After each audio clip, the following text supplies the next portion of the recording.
ኖላዊቶች ወይዘሮ ሜላት ስራዋን ከጀመረች በኋላ ምን የተፈጠረ ይመስላችኋል? ማለት ነው እንግዲህ ፈርማለች። መስራት አለብኝ፣ የቤት ቁጭ ማለት አልችልም፣ በዛ ላይ ልጆቼን ማሳረፍ አለብኝ፣ ብስቁልቁል ብለውብኛል በማለት እንግዲህ ወይዘሮ ሜላት ሀናንም በተናገረችባት ምክንያቱም ድንብላል እንግዲህ ወንድሟንም አልፈልገውም፣ እኔ እንደሱ አይነት ወንድም የለኝም ከዚህ በኋላ ብላ ተናግራለች ማለት ነው። ምክንያቱም እሷ አሁን ላይ ታውቃላችሁ ብዙ ነገርን አሳልፋለች፣ ብዙ ነገርን እንትን ብላለች ከሜላት ጋርና ያም እያለ አሁን ግን ከማንም ምንም አልፈልግም ብላ ቆፍጠን ብላ ተነስታለች። ሰላም ጤና ይስጥልኝ የህይወት ቤተሰቦች፣ ለቻናል አዲስ ከሆናችሁ ላይክ፣ ሸር፣ ሰብስክራይብ አድርጉ ማለት ነው። ዛሬ ይዘንላችሁ የመጣ ነው እንደ ኖላዊቶችን ነው ማለት ነው። እንግዲህ የኖላዊቶች ጉዳይ የቀጠለው ምንድን ነው? በወይዘሮ ሜላትና በአቶ እንትና መካከል ያለው ነገር ከባድ ነው። ደምለው እንግዲህ ባይሰርቅ እስካሁን እስር ቤት አይገኝም ነበር ማለት ነው። እስር ቤት እንግዲህ የተገኘው ታውቃላችሁ በጣም ብዙ ስህተቶችን ብዙ ጥፋቶችን አጥፍቷል ማለት ነው። ይሄ ከተነሳ በኋላ ግን እስካሁን ድረስ ብዙ ነገር ስላለ ይህንን እንግዲህ እንትን ለማለት ለማስተካከል ሙከራ ላይ ናቸው ማለት ነው። ምክንያቱም ደምለው ካልተፈታ ቢያንስ እንኳን ማየ ምን አርግ ብለሽ ነው ግን ይህን ሁሉ ያደረግሽው ብላ እንግዲህ ሀና ከወይዘሮ ሜላት ጋር ተጣልታለች ማለት ነው። እውነት ለመናገር መጣላት አልነበረባትም።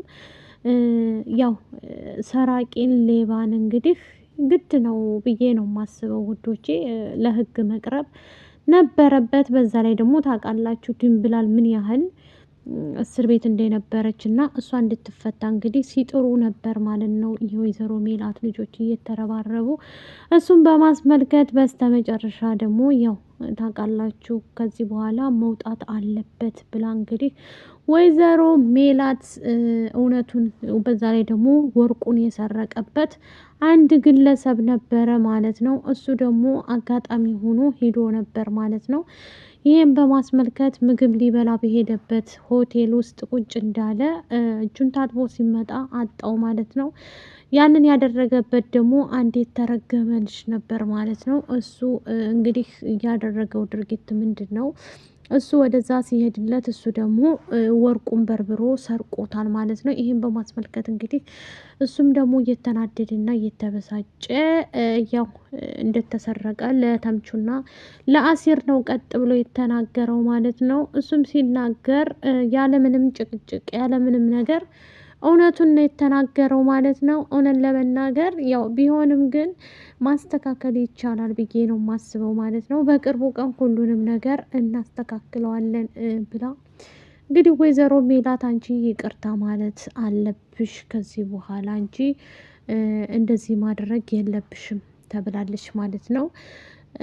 ሀናንም ሂዳ ቤቷ አባቷ ቤት ክዳ እውነት ጠይቃ ነበር ማለት ነው። እሷ ደግሞ በፍጹም አንቺ ለእኔ እንደዚህ አይነት አይደለሽም፣ እንደዚህ አልመሰልሽኝም ነበር፣ ስለዚህ እኔና አንቺ ዝጋ ያበቃልናል ብላ እንግዲህ እናቷን ተናግራታለች ማለት ነው። እሷም ደግሞ ግራ ገብቷት ስለሆነ ምን እያልሽ ነው ሀንዬ? አሁን ወደ ቤትሽ ተመለሽና ስራሽን ስሪ በአግባቡ፣ ወደ ራስሽ መመለስ አለብሽ ወደ ቤትሽ ብላት ነበረ።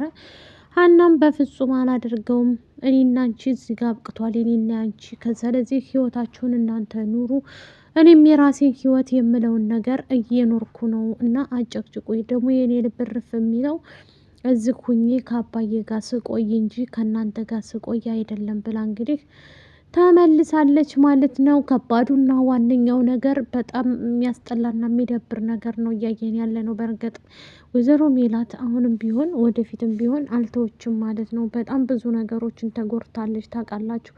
በጣም ብዙ ነገርን እየተጎዳች ነው ያለችው ማለት ነው። ይሄ ማለት ደግሞ ለእሷ ከባድ ነው። በጣም ሰው ይጎዳታል። ዛሬ ያመነችው ሰው ነገ ጎድቷት ይሄዳል። ብዙዎቻችንን የሚጎዳን ነገር ነው ማለት ነው። ይህም በማስመልከት እንግዲህ እሷም እባክሽ ተረጋጊ፣ ረጋ ብለሽ መሄድ አለብሽ በማለት እንግዲህ የነገረቻት ነበር ማለት ነው። እሷም ደግሞ ለመረጋጋት ያው ብቁ መሆን አለባት ማለት ነው።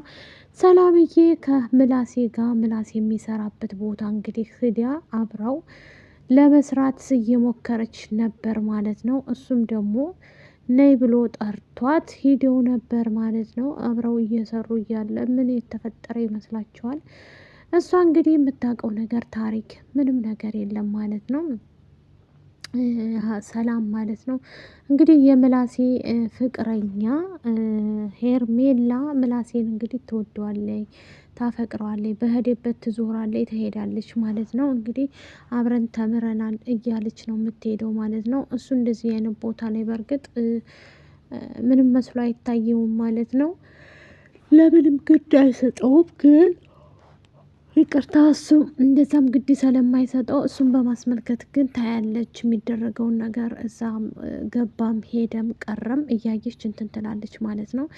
ምላሴን እንግዲህ እየሄደችም እየደወለችም ትጠይቀዋለች። እሱ የዋህ ነው፣ ምንም የሚያውቀው ነገር የለም ማለት ነው።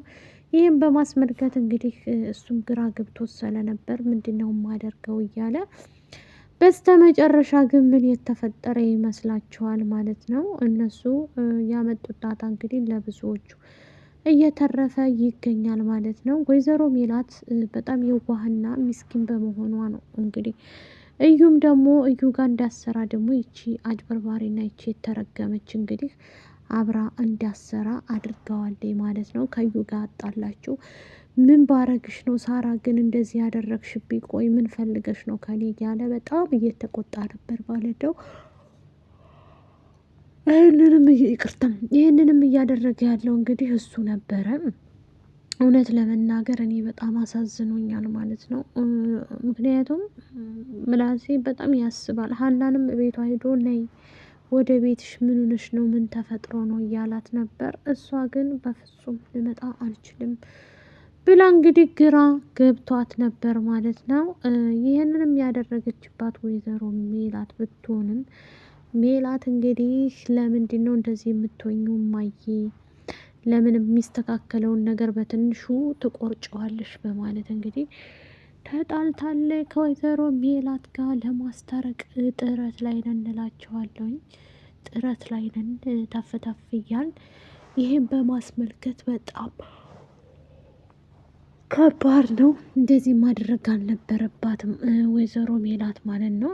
ሁን ላይ ደግሞ ሁሉም ነገር ይቅር እያለች ነው ማለት ነው። ይቅር ለማስተካከል እሞክራለሁ እባክሽ እየተባለችም ልትሰማ አልቻለችም።